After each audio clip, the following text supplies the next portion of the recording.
It all started when he sat next to me in class. I was new to the university and even newer to the dating scene after my high school relationship went up in flames. I'd heard nothing but dating horror stories from my single friends and just wanted somebody nice to go out with on a couple of dates. The guy seemed like just that. He didn't really look like your typical neckbeard. He was slim, clean shaven and very well dressed. He came off as a little shy, maybe even awkward, but he clearly didn't spend all day drinking Mountain Dew and playing Minecraft in his mom's basement. On the first day of class, we exchanged numbers to trade class notes. About a week later, I asked if he wanted to get lunch at the dining hall. We met up for an unofficial lunch date and he acted like a completely normal guy. He raised a couple of small red flags, but I was a little tender post-breakup and I felt I was being too critical. Despite only speaking in class, he seemed certain that he knew exactly who I was, despite being wrong about most of it. I bet you want to study medieval archaeology, he'd say. Actually, I'm more interested in biological anthropology. Oh, I didn't know a lot of girls who like that kind of thing. He'd frown. It seemed normal enough by itself.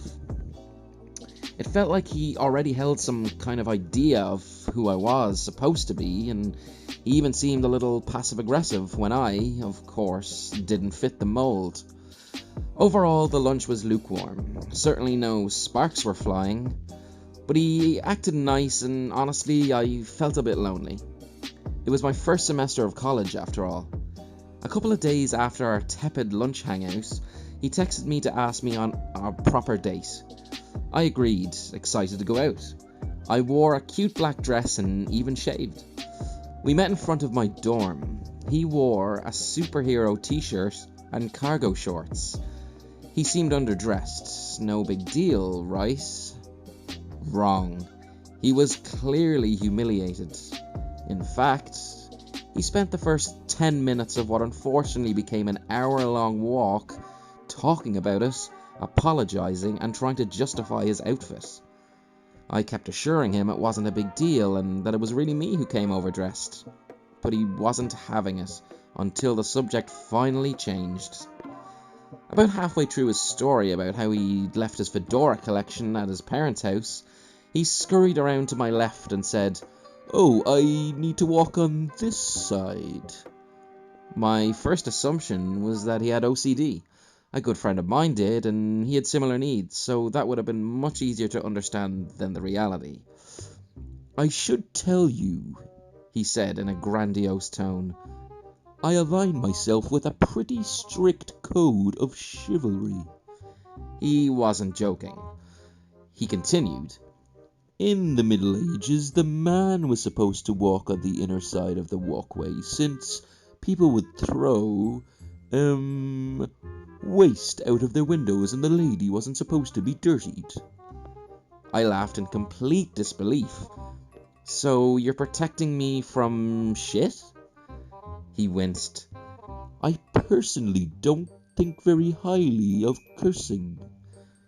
Why didn't I leave right then? Had things really gotten so weird so fast, or did I miss the signs? "You should know," I explained. "Flattery and holding doors open and stuff like that is not going to get you anywhere with me. That's not the same thing as respect." We continued on with less uncomfortable conversation. I let him walk on my left, already knowing this would be our last date, but wanting to make the most of it regardless. After taking much too long, we finally decided on a restaurant. "Now that you know my code, you should know that I insist on ordering for you," he said as we approached the southern food spot. "No, absolutely not. But I don't need you to order for me."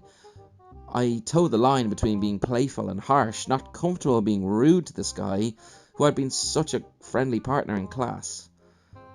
"Wow, you really are a modern woman," he said with an air of condescension. I sniped back, "Well, this is the modern world." Despite his awkwardness, he seemed particularly good at ignoring the obvious tension during dinner. We carried a pretty boring conversation after I'd order for myself, thankfully. Even aside from his strange ideas, there was just no spark. I'm sad to say at this point I still tried hard to give him the benefit of the doubt, but his dinner ended and he asked if I wanted to go somewhere for dessert. I recoiled.